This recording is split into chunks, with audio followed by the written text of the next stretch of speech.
Hello friends, আসসালামু আলাইকুম। তো আজকে চলে আসলাম কামরাঙ্গীর চর নৌকা ঘাট, মাতবর ভাজার নৌকা ঘাট।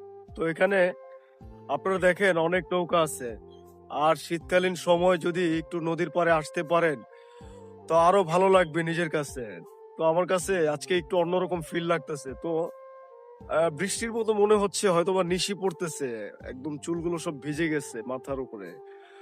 তো আপনাদের আমন্ত্রণ রইলো এখানে আসার। জায়গাটা সুন্দর, খুব পরিবেশটা আমার কাছে খুব ভালো লাগতেছে। মূলত আসার উদ্দেশ্য হচ্ছে আজকে আমাদের এই নদীর ওপারে খেলার আয়োজন করা হয়েছে, ক্রিকেট খেলা। তো আমরা আজকে ক্রিকেট খেলবো এই শীতে।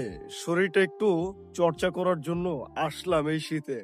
তো আপনারাও শরীরটা একটু চর্চা করবেন, শরীর চর্চা করা দরকার শীতকালীন সময়ে।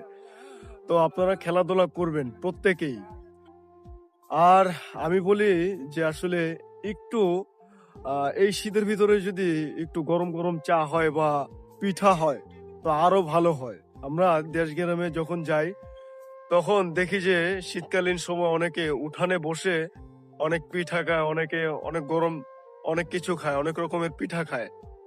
তো আপনারাও একটু চেষ্টা করবেন যে এই গরমের ভিতরে, মানে এই শীতের ভিতরে গরম গরম পিঠা বা আরো ভালো ভালো আয়োজন করে এগুলো খাবার জন্য চেষ্টা করবেন। আর এই পরিবেশে থাকার চেষ্টা করবেন। এই পরিবেশটা খুব সুন্দর। আমার কাছে আজকের এই সকালের পরিবেশটা খুব ভালো লাগতেছে। আর এই পরিবেশে আসলে আপনার মাথার যে চিন্তা আছে সেটা তো থাকবেই না। আর মনের যে দুঃখগুলো আছে এগুলো সব চলে যাবে।